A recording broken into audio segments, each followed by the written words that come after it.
Hi, good evening. I hope you all are doing great और हम भी एकदम बढ़िया।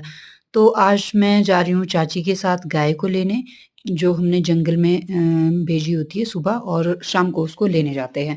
तो चाची ने बोला तेरा इवनिंग वॉक भी हो जाएगा इसी बहाने, चल पड़ मेरे साथ। मैं कहा ठीक है। तो मैं चाची को दिखा रही हूँ चीज़ें, लाइक मैं कि कितना अच्छा दिख रहा है। चारों तरफ यहाँ पे ना नेट है, जैसा कि आपको दिख भी रहा होगा कि चारों तरफ बगीचे हैं, तो ऑब्वियस सी बात है वहाँ पे नेट लगे हुए हैं।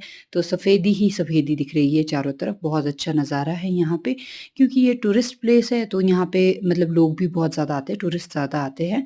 तो मेरी और चाची की अभी बातें चली है, चाची पूछ रहे हैं कि तुम पैदल आई हो कभी-कभी यहाँ से? तो मैंने बोला, मैं कहा नहीं, ऐसे तो कभी नहीं आई क्योंकि कभी वास्ता नहीं पड़ा। बोले चलो ठीक है, तब तो तुम्हें कुछ और भी इंटरेस्टिंग चीज़ें देखने को मिली। मैं कहा ओके, ठीक है।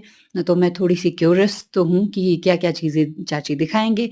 तो बातें करते-करते हम पहुँच गए हैं रवि भैया के घर के पास। रवि भैया के घर के पास ही रवि भैया ने क्या किया है, ये वाला जो आपको दिख, ये है ट्री हाउस जो कि बना है चेरी के पेड़ में, पर साइड ही वो आएगा, इससे प्रॉपर तो नहीं आएगा। एक बार थोड़ा जल्दी आएंगे ना। तो जैसा कि आपने देखा ट्री हाउस मैंने आपको दिखाया, पर साइड व्यू आया। जब कभी मैं जल्दी आऊँगी तो प्रॉपर आपको दिखा दूँगी। तो अब पहुँच गए हम संजू भैया के कॉटेज के पास। ये भी टूरिस्ट के हिसाब से ही बनाया गया, मतलब उसी पर्पज़ से बनाई गई है यहाँ पे कुछ चीज़ें। जैसा कि ट्री हाउस है और ये कॉटेज है, तो हमें मिल गई थी अपनी सहेलियाँ जो कि अपनी गाय लेके आ गई थी। तो हम भी जाते हैं, गाय ढूँढते हैं। जो ये ग्राउंड दिख रहा है ना आपको यहाँ पे, बहुत अच्छा है, बहुत बड़ा है और ये देवता जी का ग्राउंड है, तो यहाँ पे गाय वगैरह यहाँ तक लाते हैं सुबह। तो मुझे बहुत अच्छा लगा, तो मैंने यहाँ पे फ़ोटो शूट किया। हम वापस चले गए क्योंकि हमारी गाय जा चुकी थी पहले ही, वो किसी और रास्ते से जा चुकी थी, इसलिए हमारे को रास्ते में नहीं मिली।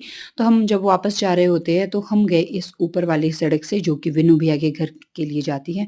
तो फटाफट से हमने गाय को भी ढूँढना था और घर भी टाइम से पहुँचना था क्योंकि अभी मक्खी के डब्बे लाने हैं। तो ये मिली हमें एक छोटी-सी प्रिंसेस जो कि ज़िद कर रही थी मेरे साथ आने के लिए और अपनी मम्मा को कन्विंस कर रही थी कि प्लीज़ हमने चाची के घर जाना है, आप भी चलो। यहाँ से चाची दिखा रहे थे मुझे अपना मायका, तो फटाफट से हम निकल पड़ते हैं घर की तरफ और हमें गाय भी मिल जाती है और अब चल पड़े हम घर को। गाय सड़क में पहुँच जाती है हमारे से पहले, हम पीछे गप्पे मारते हुए आ रहे हैं और हमें मिलते हैं ये बुज़ुर्ग। इनसे थोड़ी ही गप्पे मारी चाची ने ख़ास तौर पे, क्योंकि चाची इनको ज़्यादा जानते थे, मैं तो फर्स्ट टाइम ही मिली थी इनसे। तो गप्पे मारते-मारते हम वापस आए। चाची ने मेरे से फीडबैक ली कि कैसा लगा आपको आज का टूर? ये जो आपको पार्क दिख रहा है ना सबसे हाइट पे, यहाँ पे है हमारा घर। तो अब हम घर पहुँच चुके हैं, अब लाने हैं मक्खी के डब्बे। आपसे मिलते हैं नेक्स्ट ब्लॉग में। Bye bye.